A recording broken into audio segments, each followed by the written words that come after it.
Welcome to the Get Local podcast. On this episode, we're going to talk about the three main things if you're making under $2 million that you need to worry about. Stay tuned to learn more about it. If you like this type of content, please smash that like button and turn that like button blue and change the color of it. Also, too, if you want to see more of this and you want to hear more of this, subscribe to this podcast on YouTube. Subscribe to us on all your podcast listening platforms. We're doing this on both things. I want people in their car to be able to hear this. And please just let me know. Comment down below if you're in the video format right now. Comment down below. Let me know what other content you want me to talk about, and so I can help your business grow and stuff like that. And just anything question you have, any any advice you have to help, if I can use to help grow my business. I've already used some of the information down in the comment section to build out my business.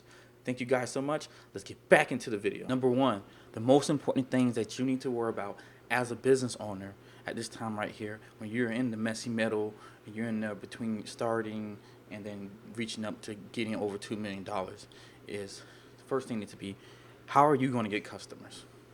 How are you going to get people to walk in your door, purchase your product or service, and keep the lights on and keep the money flowing? As a lot of people will tell you, there are two problems: sales and then everything else. So how are you going to get your customers on that part? So this could be in multiple different ways you can possibly think about looking at doing this on this part. My focus has been over the last 5, 6, almost 10 years actually. Think about it, is on customer acquisition, and more specifically in the local industry over the last 5 years. So you need to figure out where your customers are, what are they doing online or offline, and how are people deciding on which jobs or which projects they give out to which people on there. So that's kind of the main areas that we got to first figure out. So I will start off with this question right here.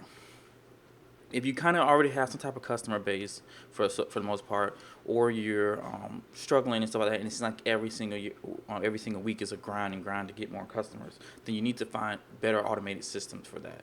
So there's a couple of different ways you can do it online and offline that you can do this on that part.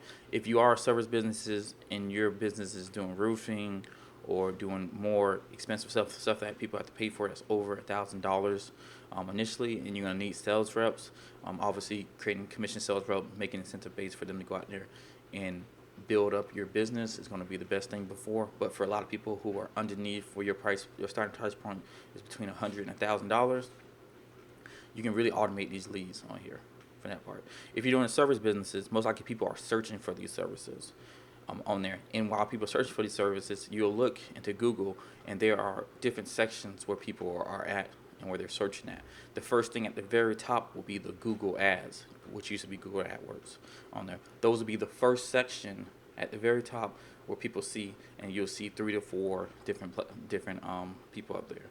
These are paid. You can pay to put yourself in these positions on there. You can get in front of the keywords that people are looking for. So if you are doing a plumbing business and people are looking for plumbers near them, you can show up in those top 3 spots. If someone's looking for an electrician, garage door opener, these are things you can find on there. So what I always recommend is starting at that point and then working your way down on there, because you should be generating some type of income and putting a little bit of that towards marketing. It works really well to building up your client, and specifically just work on getting those people to click on your ad, show them where you are and where you're doing this at, and confirm and get the information. The second section on there is really going to be the Google. It's going to be your Google Maps section. This section on here, you can pay a little bit. You might see some people do it, but not a lot of the advertisers actually use this feature. But there's going to be a small pack at the top, about 3 to 4, sometimes even 5. Depending on what keyword people are searching for in that listing of services on there. And these are going to be local to the person where they're searching at. You can get in this section for free. It costs no money to get in here. All it's going to take is time and good effort in just building a quality business on there. The biggest thing I would say start is right here. You can sign up for Google My Business. It is very important for you to sign up for a business just sign up for a service like that. It allows you to really build out your business, and you can do it with Google, and Google will tell you exactly what they want to see. So that's the first thing, just to get in the mind pack in that part. The good thing, you get a lot of local clients. If you have a physical location or if you have a service area business on there. If you have a physical location, you'd be more likely to get the clients in the service area. You have to get a lot more reviews and stuff. But from a physical location, you're more likely for people to come to where you are and work with your services. There are constantly still a lot of businesses that are not on this right here, and they're not taking full advantage on here. But when you do this, you're gonna have to be updating it, putting up content with just videos, be videos of projects and stuff like that. So you'd be working on that and stuff like that, and then constantly getting reviews, monitoring reviews, responding back to people. It's a good way to drive a lot of traffic on there. And so next thing is going to be the organic listings. This is traditionally what most people think about when they think about Google on there. It's just the ads when someone searches for, for us, party rental near me. This is where you'll show up in those sections right down there, and this would be where the list is a lot longer and you can run through and see different options on there. I think I should say that these are kind of all different ways that you get into these. This is going to be more based off of your website and the SEO that you do on your website. If you don't know what SEO is, at this time right here is search engine optimization, but it's going to be basically how the words on your site help Google show up to show the best content to the right people, and then your backlinks, and then building authority up and everything like that. But this is a great area right here too as well. The best thing is to master these 3 areas, and you can get the most leads on here. And then when people come off of this page, you want to send them to some type of lead magnet or lead generation, which I always recommend is, even like on all the services sites that I have personally created, is you send them there, they go through the system, and then as they go through the system, the biggest thing for them to go through and do is to get a quote. You show them exactly where you're located at. Basically, you say like we're servicing stuff for me. It'd be in the DFW area or in the Austin area, in Texas. So they can clearly see that. And then after they personally go ahead and see that, the next thing you want to go through and do on there is list your services or your products that you offer, so they can see at a quick glance and quickly choose something. And then after that, it's be able for them to create an online quote. And then you want to have some type of way to give them some type of quote back that's instantly or relatively instantly, or at least something that you can get the information as fast as possible so you can reach back out to them. Then after that part, it's all about follow-up. A lot of these jobs will land that you can actually get is based off of the follow-up of everything on that part. Sometimes customers will choose who's most likely to call them back first, who's going to call back, and who's actually going to answer their phone. So that's another big thing. Answering phones will change your life on this part of the business on there. But these are a couple different ways. And also, too, just if you want to maximize it, if you already worked on Google and you already do stuff, you can do this on Google, Bing. Also, too, Yelp has some features on there you can do it from. If you're more in a traditional service business, you can look at Thumbtack, you can look at Angie's List, you can look at Home Advisor, which is now Angie's List now, and some other services like that. These are more a pay per lead service. They'll get dedicated leads, and they'll send it out to 3 people, and then you'll pay $20 to $50 for those leads, depending on what the service is. And then it's your job to go through and closing this. I don't recommend you do this unless you're planning to go ahead and have someone who's going to be dedicated to closing these leads on there. The minimum for those, I think, is $200 a month. It's a good place to start out. You can kind of learn a little more and kind of get you going on there. I know I'm talking about a lot of pay-to-play methods. A couple free methods I do like is that you can easily go ahead and set up a Facebook Marketplace. You can post stuff on there, different services that you offer. Some offline work that you can do is that I always like, especially when we was doing the lawn care business, is going around and posting up flyers. So this is just go to people's doorstep, dropping the flyer at their doorstep, maybe have a door hanger on their doorstep, and just dropping the flyers off somewhere near them so they can get it, and just for different types of work that you do. If you do lawn care, I think the biggest thing is dropping this stuff off, showing before and afters. Anything that you can possibly show before and after, and then give a relative price for it, is the best way to go. So specifically for lawn care, I like to go around, if I was personally doing this right here, and I'll have the flyers, and I have a part where I'll tell them this is what the monthly amount will be. If you can kind of see their property and kind of see as you go through, you can make some estimates on there. This right here will help them know the pricing, know what service you're doing, and then be able to see some of your work on your flyers. And just keep passing these out one by one, over and over. Another way is doing business development on there. That most of this stuff is direct to consumer on there, but this is actually business development where you'll find people who work with your current customers. So let's say that you are a wedding photographer looking for new business on here. So instead of always going to find your clients one by one in that way and having them come in. Sometimes it might be work with a couple of different wedding planners because they're more likely to be at the very front end of the of just getting the business and stuff.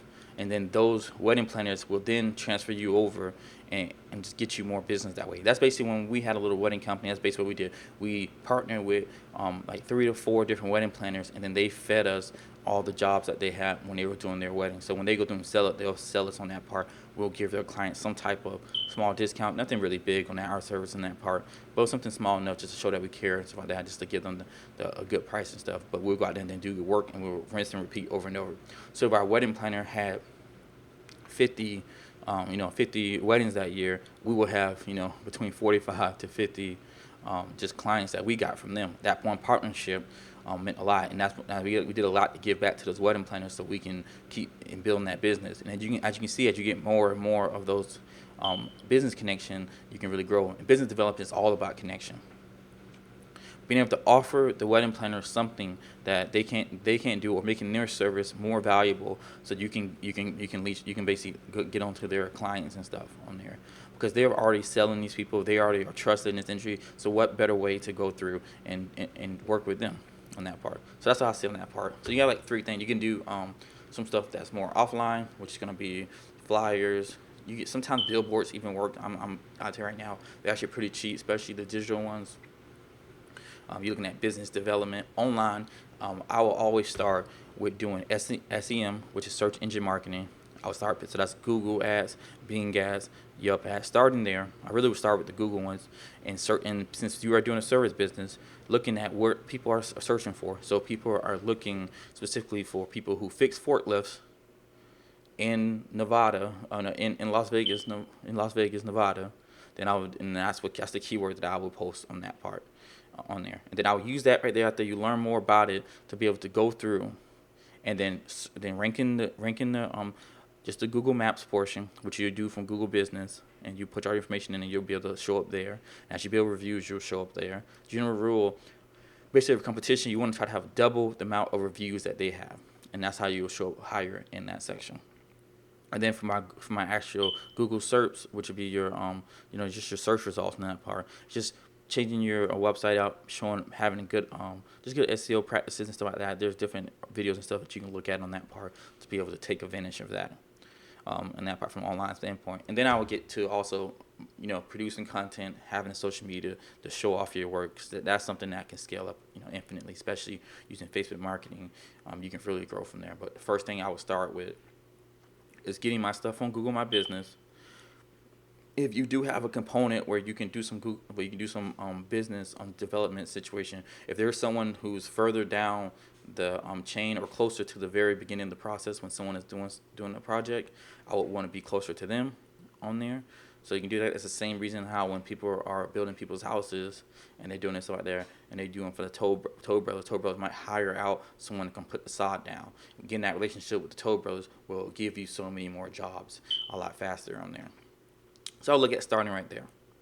And that basically will help you get through the part of finding customers. But you need to find customers. I also created just a simple worksheet you can get for free. Just give me, I think you just need your email or phone number or something like that.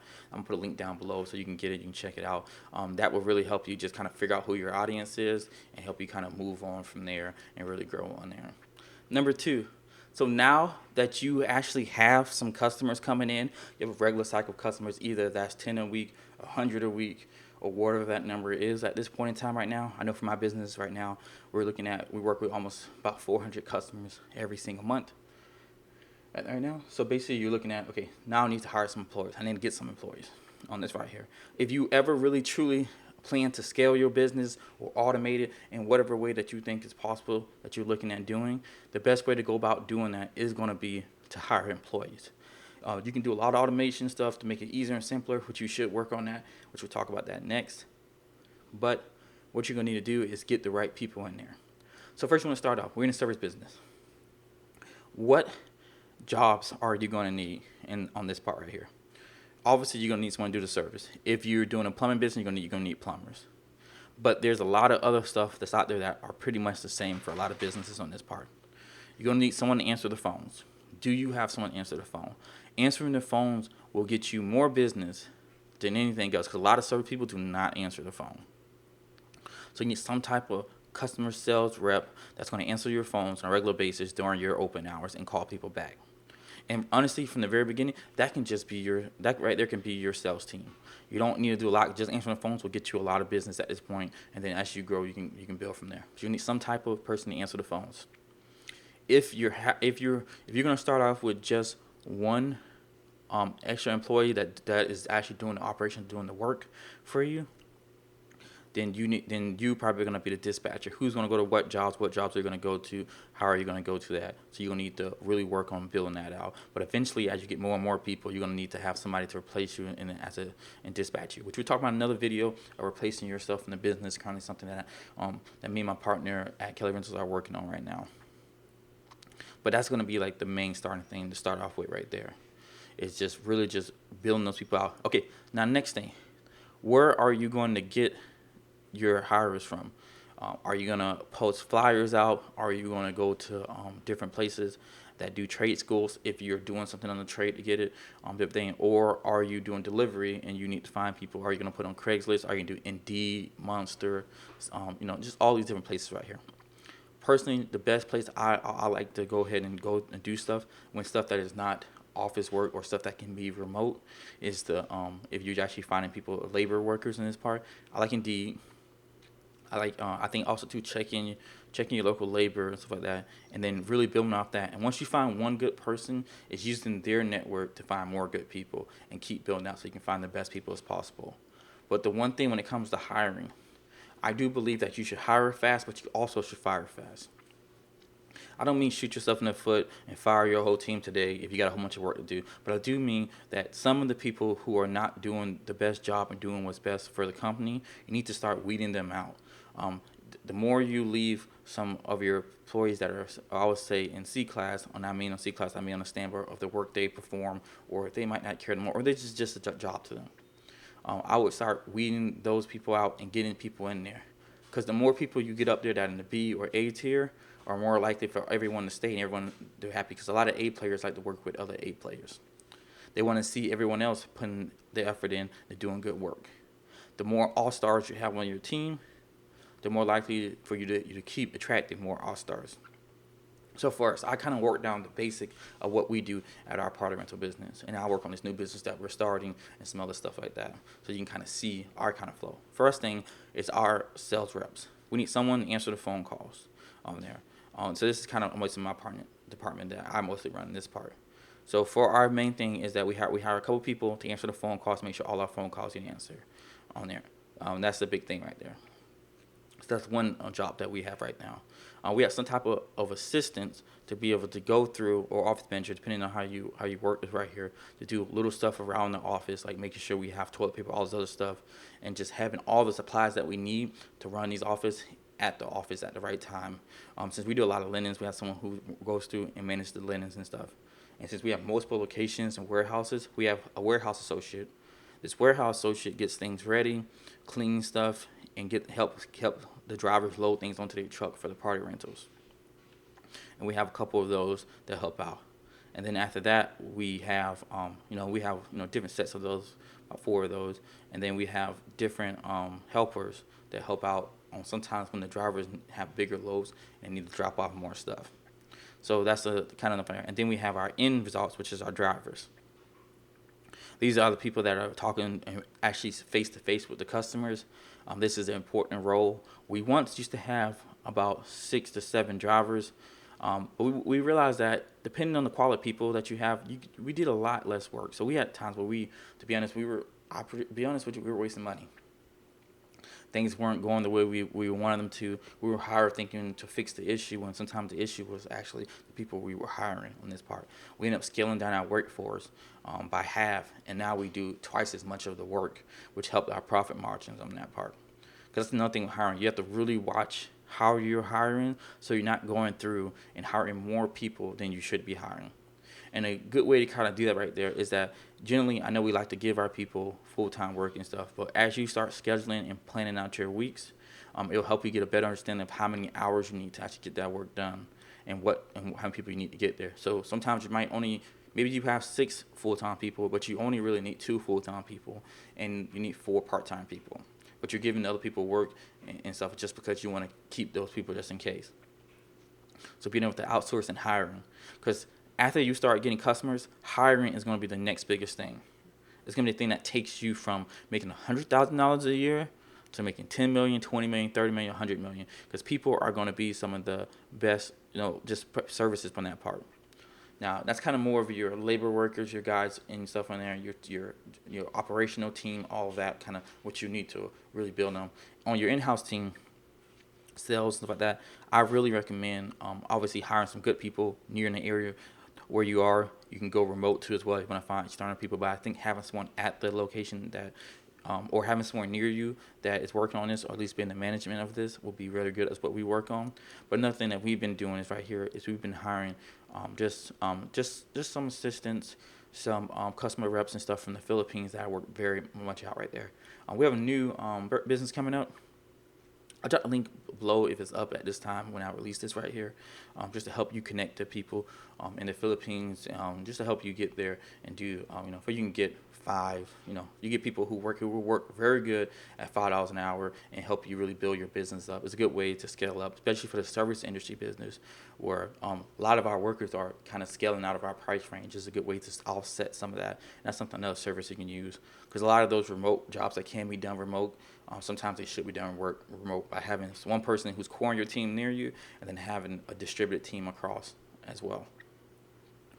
And then, sites you can use: Indeed, Facebook, just your connections, and ask people to refer people and stuff like that, plans and stuff like that. Indeed still offers them free. The only thing with hiring now, you are going to have to pay a little bit more just because they know that a lot of people are looking to hire people. So that's something you're going to have to really work yourself on and do in that part. But it's still something that's very feasible. So as I said again, after you get your customers, start getting the right people in the right situation. We're about to start a trailer rental business with one of my new partners in this part here, an old teammate of mine, right here from when I played college football. So this right here, what we're gonna do on that part, we're gonna automate most of the systems we can, but in the end, we're still gonna have some person who answers the phone and some person who gets the trailers ready so people can pick up. Those 2 positions are gonna do a lot and help us actually automate this system. Once you start hiring, you're going to need to start having backups and having ways to be able to go out and find the people and then to replace the people if people leave. Because people generally are going to leave on that part, especially if you have less upside or opportunities for them to stay. You might get some good people, but you just keep increasing their pay and working out based off of their value, because it is very expensive to rehire people. Number 3, you must do this right here. What are your processes? And what I mean by this right here, I really mean deep. Like from the time when a customer goes to your website, fills out your form, what is your process for contacting them? What is your process for answering the phones? So what is your sales process? What is your process for following up on people? What is your process for getting people to do reviews? What is your process for actually doing the work? Scheduling the work.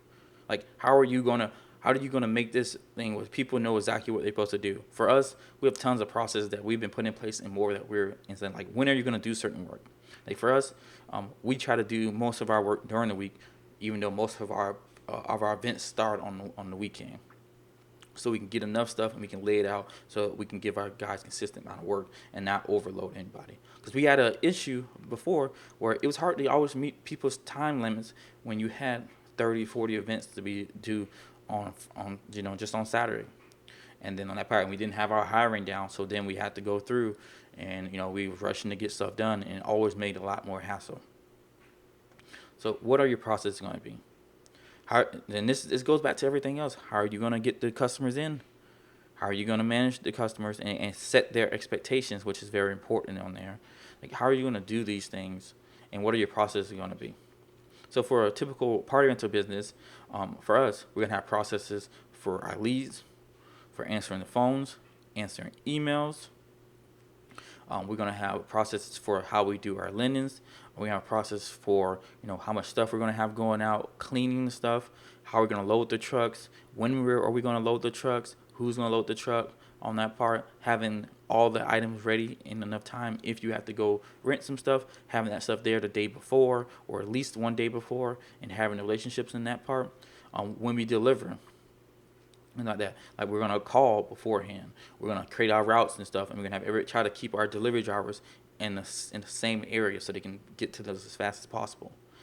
For us, we also have pickup days. Our biggest pickup day is going to be Monday. We want to send stuff out through the week and come back and pick it up Monday and Tuesday on that part. Separating the work so we can get the most stuff done and set an expectation to the customer so they know exactly what we're trying to do on that part. And then once we make the delivery, we have different things. We have things where if you haven't paid for extended delivery, we'll drop the stuff off in certain areas where we can easily access it. When we come back to pick up, those items should be stacked up and put back where they're supposed to be at on that part, or there will be fees assessed. We do all this stuff to make the process easier and also to create a better situation where we can offer a better service to our customers on that part. And when we don't have these processes, we fail at this sometimes. So you really need to work on your processes. Like from beginning to end, what are the steps to get to the very end where the customer's giving you a review, and then you're going back and trying to get more business from them. Like, what are all the process in the thing? What are you going to do? What is going to be the process where you can drop someone in there and they'll be able to do this process over and over. And for every single one of your customers, for seamless on that part. This also leads to if you're going to offer refunds, if you're going to offer different types of credits, or all these other policies that you have, booking policies on anything you're doing on appointment, cancellation of appointments. So if someone pays the deposit, do they get the deposit back? All this stuff needs to be worked out and told to the customer from the very beginning. If you're delivering stuff, what time are you going to deliver stuff? If you don't have specific times and you have more window times, how are you going to notify the customers that you're on the way or close by? What is going to be your policy if your delivery driver gets there and the person's not there? Just what are your policies and what are you going to do to do that? And as you set your policy, you'll be able to see consistent profits, and you'll be able to find the people who work the best in your system. Because it doesn't matter if you can get more money working with someone else, if it's harder or you lose more money, or it's not as profitable, or your employees hate it. There's no reason to do it. So I would say stick to that right there on there. I just want to say thank you guys for listening and watching. If you watch this on YouTube, or if you're watching this, on any of the listed on the podcast places, or wherever you're listening to this at, I want to say thank you so much, and I really appreciate you, just watching this. If you can for me, I'm trying to do these videos a lot more. I know I've been inconsistent over the last year with the pandemic, everything going now, but those no excuses. It's just me and my consistency. I'm working on doing better on this part. I think I spent a lot of time trying to script this stuff out a lot when I need to just go with the flow and really just get this information out to you guys so it can help you guys build your service business. If you please could for me, like this video so that I know you like this, and also go back, subscribe to my channel. We put out weekly content now on a regular basis. If I don't, you can get on me, clown me, whatever you got to do, but just on that part.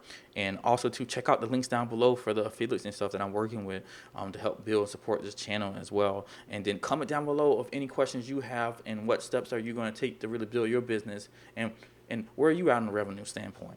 I would really love to and like to know. Thank you guys so much. See you in the next one.